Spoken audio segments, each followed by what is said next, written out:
ಎಲ್ರಿಗೂ. ಇವತ್ತು ಮೇಘನ ಬಿರಿಯಾನಿ ಹೇಗೆ ಮಾಡೋದು ಅಂತ ನೋಡೋಣ. ಒಂದು ಪಾತ್ರೆಯಲ್ಲಿ ಒಂದು ಸ್ವಲ್ಪ ಎಣ್ಣೆ ತುಪ್ಪ ಹಾಕಿ ಸ್ಪೈಸಸ್ ಹಾಕ್ಬಿಟ್ಟು ಫ್ರೈ ಮಾಡ್ಕೋಬೇಕು.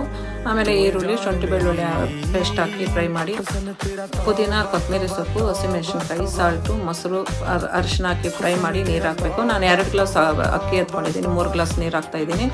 ಇವಾಗ 70% ಬೆಂದ ಮೇಲೆ ದಮ್ಮಕ್ಕೆ ಬಿಟ್ಬಿಟ್ರೆ kushka ready. Boneless chicken, chilli paste, ಶುಂಠಿ ಬೆಳ್ಳುಳ್ಳಿ ಪೇಸ್ಟು, ಖಾರದ ಪುಡಿ, ಅರಿಶಿನ, ಕಾರ್ನ್ಫ್ಲೋರು, ರೈಸ್ ಫ್ಲೋರು, ಮೊಟ್ಟೆ, ನಿಂಬೆ ರಸ, ಉಪ್ಪು ಹಾಕಿ ಮ್ಯಾರಿನೇಟ್ ಮಾಡ್ಕೊಳ್ಳಿ. ಇವಾಗ ಒಂದು ಬಾಣಲೆಯಲ್ಲಿ ಎಣ್ಣೆ ಕಾಯಕ್ಕಿಡೋಣ. ಅದು ಒಂದೊಂದೇ ಹಾಕಿ ಡೀಪ್ ಫ್ರೈ ಮಾಡ್ಕೋಬೇಕು.